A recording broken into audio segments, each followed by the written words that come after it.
Shalom and welcome to another edition of Parasha Talk. I'm Rabbi Elliot Malamet in Highland Park, New Jersey, at the Highland Park Conservative Temple Congregation on Emet. Joining me are my good friends, Rabbi Barry Chesler, Solomon Schechter Day School of Long Island, Rabbi Jeremy Kalmanofsky, Anshe Chesed in New York City. Well, we're recording this on the day that the campers from Camp Ramah in the Berkshires went home. This is, I think, the saddest day of the whole I, summer. I always loved. I mean, first of all, the last night everybody stayed up all night. I said to somebody here in the shul who was getting her nitzan back today. He's going to have stayed up all night and cried. Yeah. So but I when the kids left and the camp was quiet, there was something really. It's the best feeling in the world. No, not at all. I remember writing a paper for Neil Gilman, Alav Shalom, on the funerary aspects of the last day of camp as a part of like I don't know what class it was in ritual. And that there are a lot of things that happen on the last day that are really the There's no death. question, but I think what you're talking about is the leaving. Once they're gone, that's good. I'm Because sorry. the no no the you don't this can be nice because it always felt nice, not like thank God they're gone, but it was like mission accomplished. Exactly. You had and there was a piece that came with. I always used to go for one last run up to Bull's Bridge when the kids Nice. left. That would be my little minhag. Yeah. Well, I had also bike rides to Kent as, the the last one. And, you know, we just lingered on. I look in my early days at Camp Ramah in Canada. I remember being a Rosh Hashanah and when the kids left, we sat, all the Rosh Hashanah sat in a circle. And I almost felt like we needed to tear our clothes and sing Eicha. There was a sense of real grief and real bereavement. The summer is over. Something that was alive is no longer, and the tears were real tears, and these emotions. And by the way, in those days, you never saw them again. You never saw these people again. Okay, and there was something called a letter, and there was something called real mail, and phone long distance phone calls were really expensive, and so to maintain these relationships was really quite an effort, and we all tried, to the best of our ability to do that. And we couldn't wait to see each other again at whatever we went. And the distances were very far. It's much different now. I mean, the minute you get on the bus, you can be on the phone No, with I your think that friend. what's different is Berkshires because that has a very small catchment area. Yeah, But you talk about Ramah, Wisconsin, it's a large area. and it's the same like with USY, like the Chicago region USY, everyone was more or less within an hour and a half drive of each other. The mid states, they were like in different states. No, and it's far, but even still, look, I have this experience with my kids in Israel. We are on the phone every day. We're video chatting every day, and so the illusion of the screen is that you have proximity. It's different, obviously, than being around your kids and being with them, but we have such ability to have a different kind of contact. The letter is almost dead.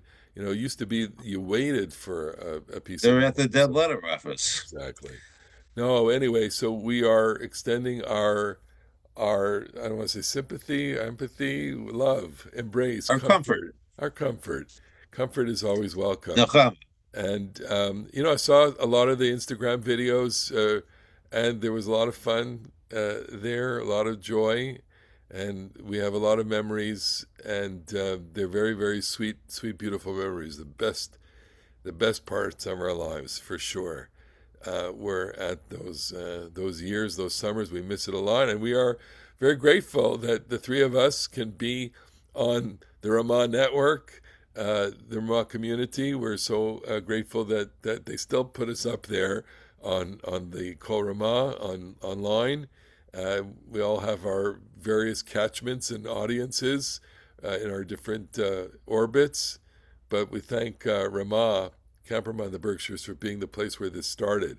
And we are now talking about Parshat Shoftim, which I have to say is, I feel intimidated. I feel intimidated by Shoftim and by Kitetse and Kitavo a little bit, but these are highly dense parshiot with a lot of mitzvot that relate to certain aspects of life that are remote from us, namely the land of Israel and the setting up of a judiciary in the land. That's what Shoftim v'Shotrim at the beginning of this parsha is about. Shoftim v'Shotrim titen lecha.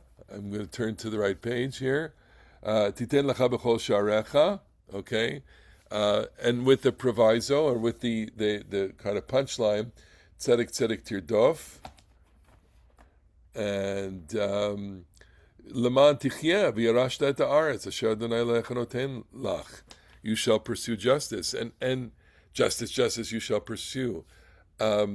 This is like a lapidary statement. It's a statement you put on a poster. It's a statement that's on the grave of Justice Ginsburg, I believe, is it not? Or certainly it's a statement that adorns many Jewish judges' office in the United States. I've seen that, and as important as it is, it's something that I guess begs interpretation.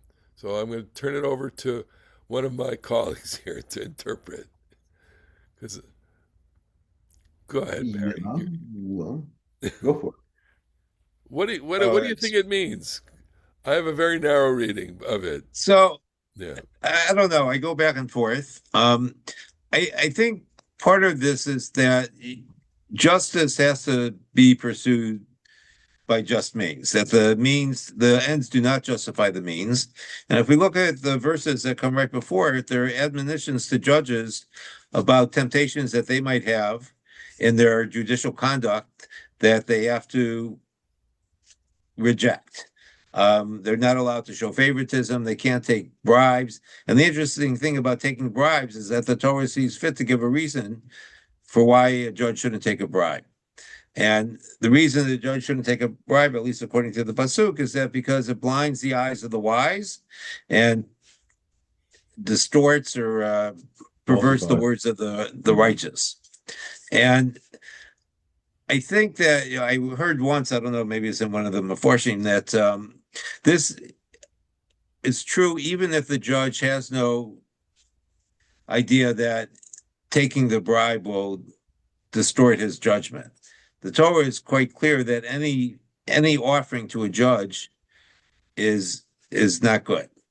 That you cannot pay a judge who's judging on your case because it will not end well for anyone. And so to get back to tzedek tzedek tirdof, that we have to pursue justice by just means. Yeah, I mean, we both have. you can't, Yeah, you go ahead. can't. The temptation to use the unjust means to tell the little lies in order to get to the desirable end. That's Ibn Ezra says this, by the way. It's like you have to tzedek tirdof. You have justice means whether it's good for you or bad for you. Sometimes the just outcome is not going to be the one you want. You have to pursue it, whether it's going to come to your advantage or disadvantage. And there's I'm trying to remember exactly what pasuk this is on, but it's escaping me right now. But I'll get there. I think that the midvar sheker tirchak. You have to keep far away from falsehood. So it tells the stories like this. The rabbi has got the student, and the rabbi says, "Listen, I got a huge problem. You know that I'm an absolutely honest person. This is in on that verse. I think in Tractate Shavuot actually. I'm an absolutely scrupulous person. I would never lie. And the fact is that so and so owes me $100, and I just don't have a second witness. So I'm telling you the truth. You can absolutely trust me. In a million years, I would never lie about this. Can you just say that you're the second witness to help me get my just claim. And the answer, of course, is no, you can't do that because midvar sheker tirchak. You have to keep far away from lies, even if the lie would attain a just result. That's the demand, as Barry said, that a just outcome has to be just means, because otherwise you are just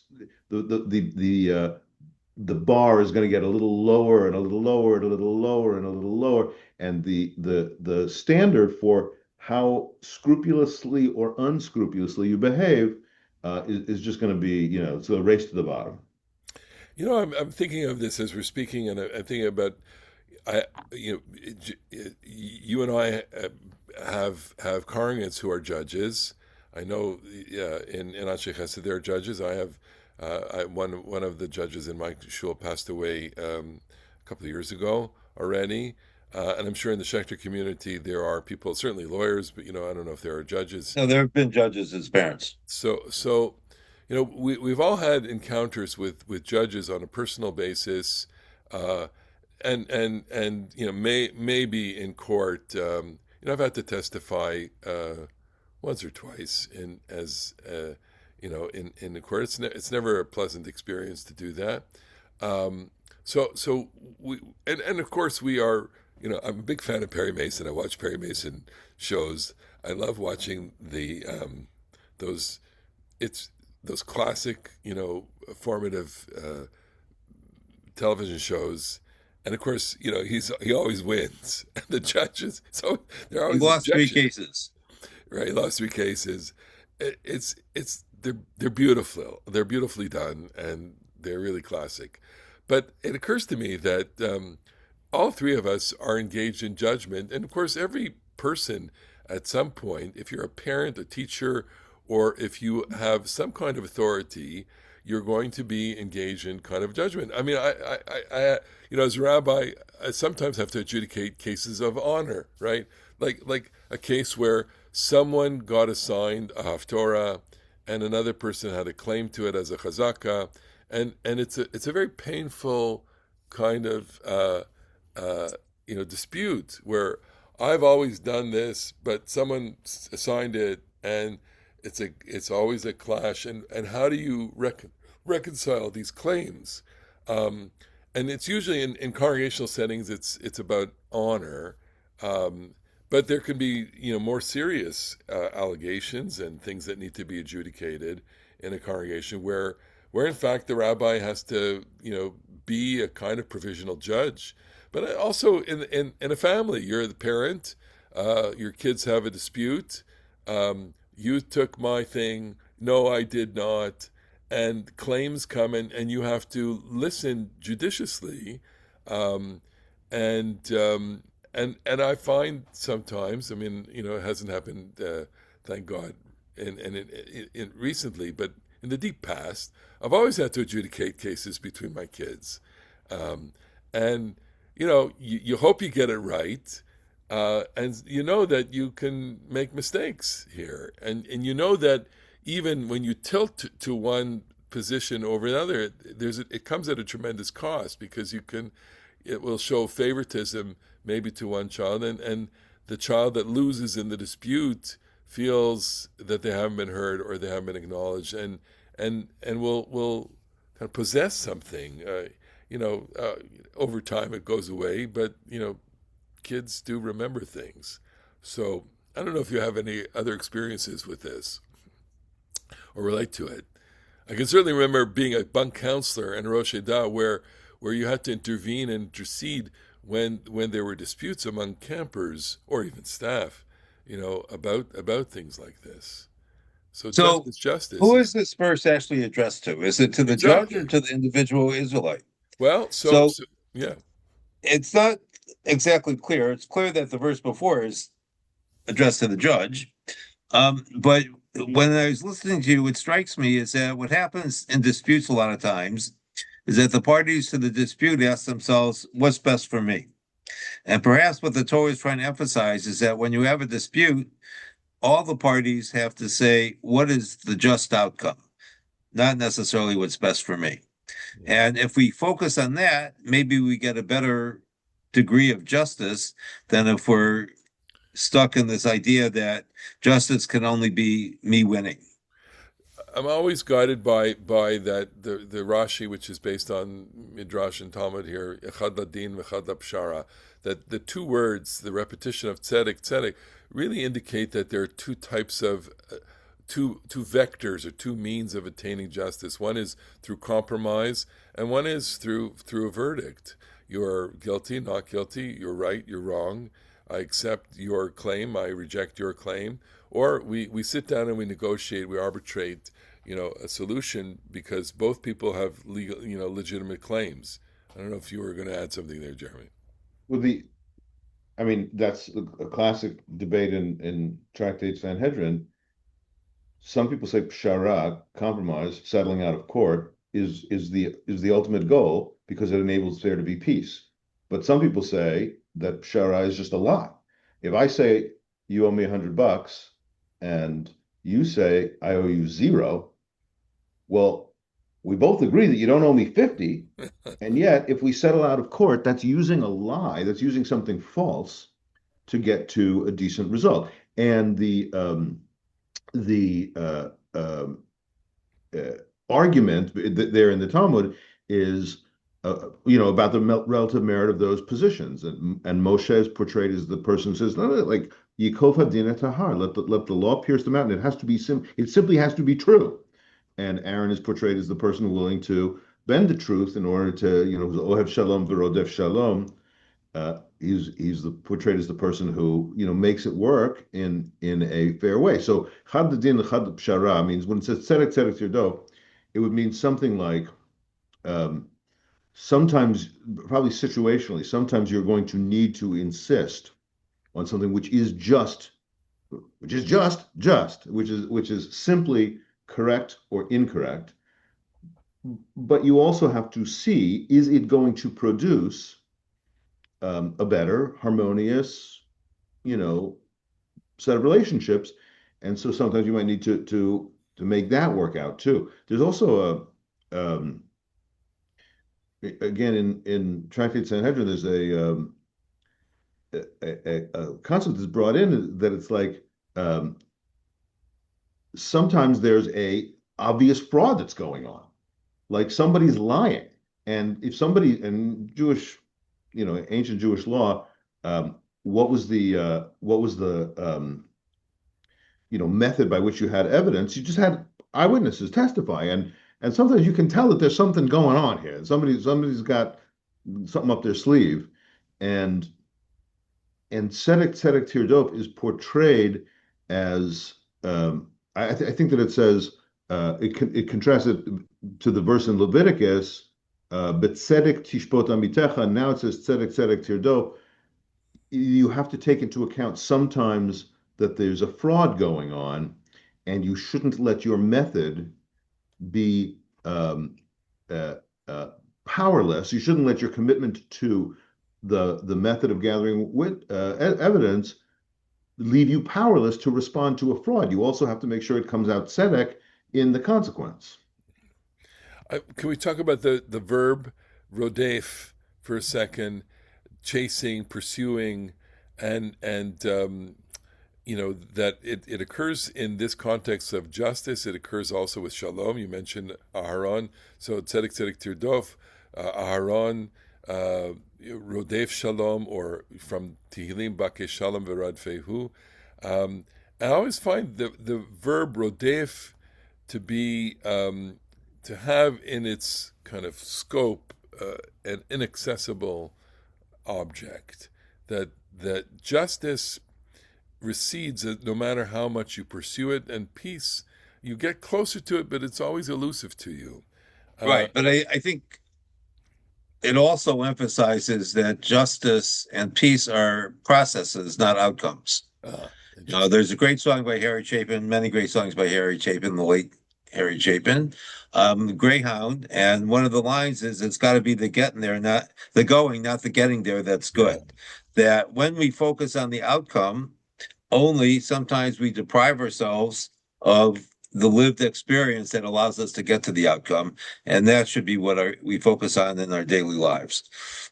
Nice. All right, let's change gears here and go to one of the sets of laws that you find now in Shoftim, which is laws relating to war. That you are going to be in the land, and being in the land means that you have the potential to face enemies adjacent to your land or powers, regional powers. Look at the land of Israel is situated in a geography, I mean, then as it is today, with belligerent forces around it.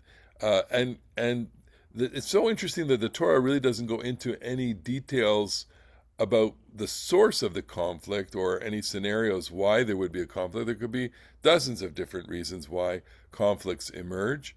But it does say, Ki tetzeh la milchama el oivecha, al oivecha, if you go out to war against your enemy, v'ra'ita sus v'rechev am rav mimcha, lo tira mehem. Okay, you see horses and chariots or a great many people, don't be afraid. Ki Adonai Elohech imach. God is with you. Hamalcha me'eretz Mitzrayim. God has taken you up out of Egypt. I want to just focus on that because it is very striking that we are invoking the Egypt experience when you face a war, and there are so many different contrasts to being in the land and being outside of the land, being redeemed slaves and being settled, patriots, as it were, and what kinds of situations you will face as a settled people, and what kinds of situation, namely one situation that Israel faced, when they left Egypt, which was that sus v'rochvo rama vayam, the Pharaoh's horse and chariot pursued Israel, and they got tossed into the sea. So there is a sense that the Bible doesn't know of PTSD, but reading this as a modern person, I'm thinking like, man, if you saw a horse and a chariot, you'd be triggered into thinking, I'm going to be annihilated, because the horse and the chariot are the mechanization of annihilation that was part of the earliest experience of the Jewish people or of Israel. And so what do you do with that? It does set you off. It does create fear in you. And there's a theology at work here that God did this for you then, but God is not going to do this for you now. God is not going to split a sea for you. I think that's very hard to wrap our minds around. I don't know if you have thoughts about this, or how God intervenes in war, and how what happens here when to deal with fear. I think these are the big questions here, which is, how do you assuage fear in people who are facing danger or war, soldiers? Well, Well, you, the the rabbinic passage about this is really quite vivid from Tractate Yevamot. It literally says, you hear the horses, you see the chariots, you hear I mean, it's like if you watch Game of Thrones or something, and they're stomping and they're rattling their sabers, and they got their shields, and the metal is cracking the metal, and it says like the people who are, Yarei Barach Halevav, who are tender-hearted and frightened, like wet themselves because of how frightened they are. And that's why that's why the Torah gives the Mashuach Milchama, the Kohen who gives the speech, tells you, like, you guys, you can't be doing that. You are going to sap all the people's energy if you feel that you are going to die, or there's a kind of a theological one, that if you're fear that you're going to get punished for your sins, and that's why you're going to die. But it's just an incredibly vivid image, is that you pee in your pants because of how frightening it is, and that's the person who you can't be here, right? I mean, like when you watch Saving Private Ryan or Band of Brothers or any of those World War II movies, it is so vivid how terrifying this must be. And we who are North American Jews, who are so connected to Israel, like every Israeli or many, many Israelis know that fear in a different way that we can only imagine. I was doing a little research about this, just trying to ask, never having been in training, never having gone through boot camp or all of that. And it strikes me obviously that one of the things that a commander would be concerned about in new recruits is how to manage fear. Everybody's going to be afraid.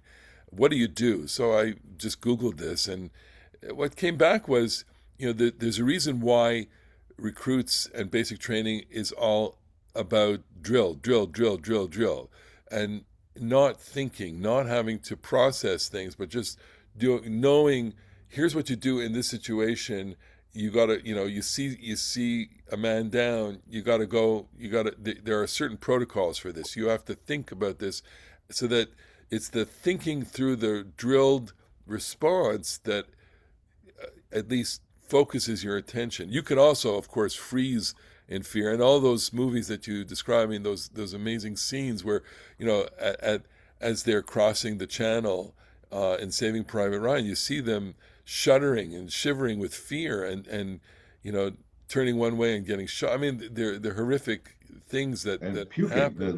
There's a scene in Saving Private Ryan when the troop transports are coming aboard, and I'm sure that there's seasickness just because of the motion, but like some of the soldiers are like puking in Yeah, fear, and there you get that. yeah, So one of the interesting features of the Civil War is that a lot of soldiers died without firing their guns. You know, and when they had the first shot available to them because of the fear factor. But one of the things that I heard recently is that sometimes when adrenaline takes over, that reduces your actual fear. So you're responding to your training, you're doing what you were drilled to do with an adrenaline rush, which keeps you focused on what you have to do rather than letting your mind wander and be taken over by fear. By yeah. the way,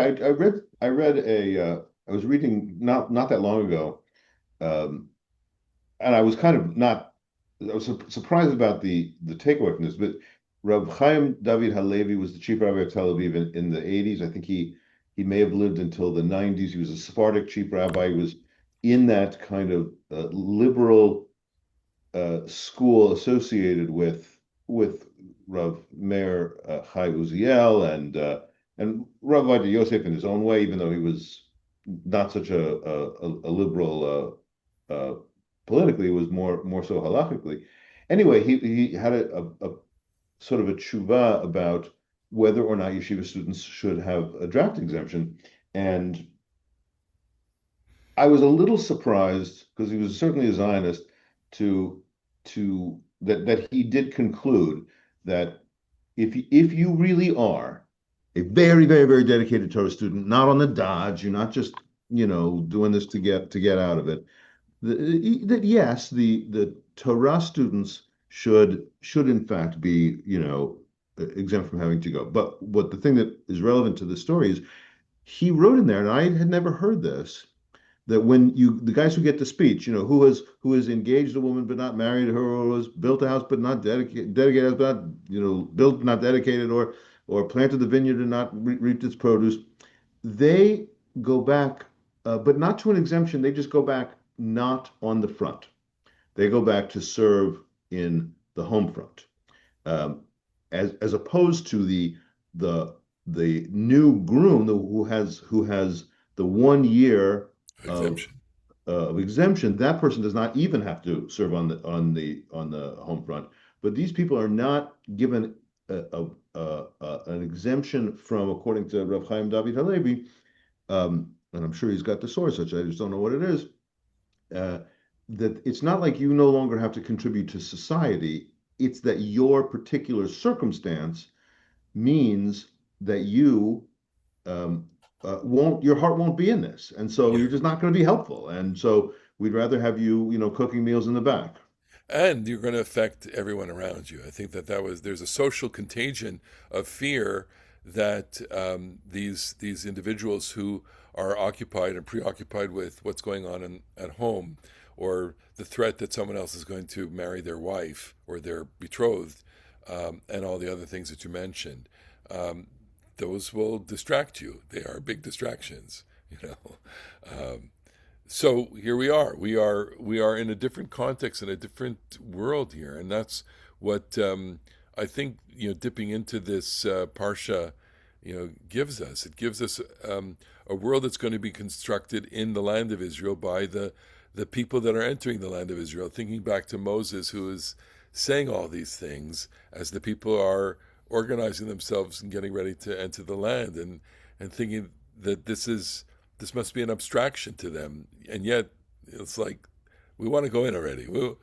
We'll figure it out when we get there, as opposed to having it all legislated for us. And this has brought us to the end of our time together.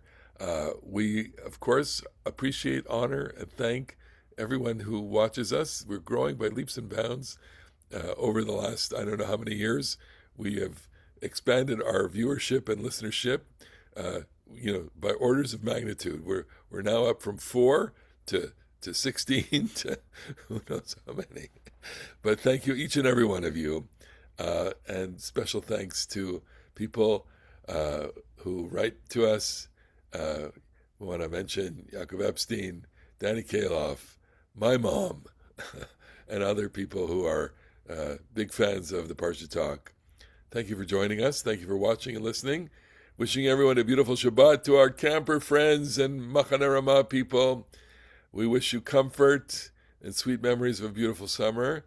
And for all of everyone else, we hope to see you. Have a good Shabbos, and see you next week on the next edition of Parsha Talk. Bye-bye now. Say it again.